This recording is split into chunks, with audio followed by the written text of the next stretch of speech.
নমস্কার, আমি জ্যোতিষী শারদিয়া শাস্ত্রী। আজকে আমি আপনাদের বলবো জন্ম মাস অনুসারে আপনারা কতমুখী রুদ্রাক্ষ ধারণ করতে পারেন।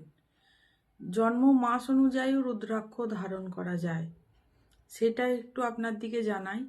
কমুখী রুদ্রাক্ষ আপনারা ধারণ করতে পারেন। রুদ্রাক্ষের দাম একটু বেশি, তবুও বলবো যদি ধারণ করেন বাবা মহাদেবের জিনিস, খুব ভালো ফল আপনারা পাবেন। অনেকেরই জন্ম পত্রিকা জানা নেই, এবং জানা না থাকলেও তারা রাশি লগ্ন ইত্যাদিও এমনি জানেন না। অতএব বড় জোর হয়তো নিজের জন্ম মাসটা আপনারা বলতে পারবেন। এই সব ক্ষেত্রে জন্ম মাস হিসাবে কোন রুদ্রাক্ষ আপনারা কতমুখী রুদ্রাক্ষ আপনারা ধারণ করতে পারেন সেটা একটু আপনাদের জানিয়ে দিই। বৈশাখ মাসে যাদের জন্ম তারা 3মুখী ও 10মুখী রুদ্রাক্ষ ধারণ করতে পারেন।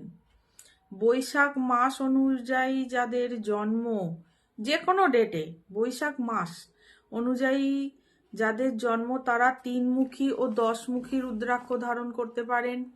জ্যৈষ্ঠ মাসে যাদের জন্ম তারা 1মুখী, 3মুখী বা 7মুখী রুদ্রাক্ষ ধারণ করতে পারেন। আষাঢ় মাসে যাদের জন্ম তারা 7মুখী রুদ্রাক্ষ ধারণ করতে পারেন। শ্রাবণ মাসে যাদের জন্ম তারা 3মুখী বা 4মুখী রুদ্রাক্ষ ধারণ করতে পারেন। ভাদ্র মাসে যাদের জন্ম তারা 10মুখী রুদ্রাক্ষ ধারণ করুন।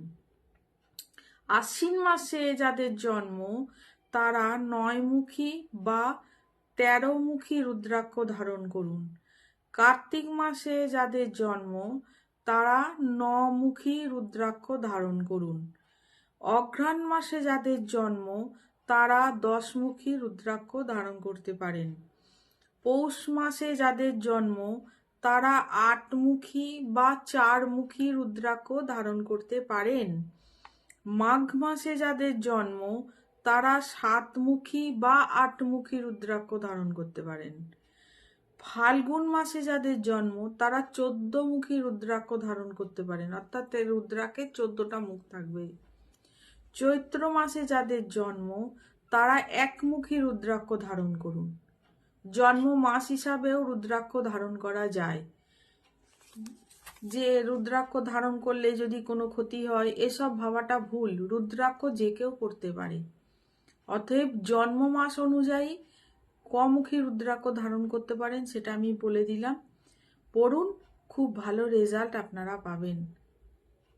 আজ এই অবধি, ধন্যবাদ।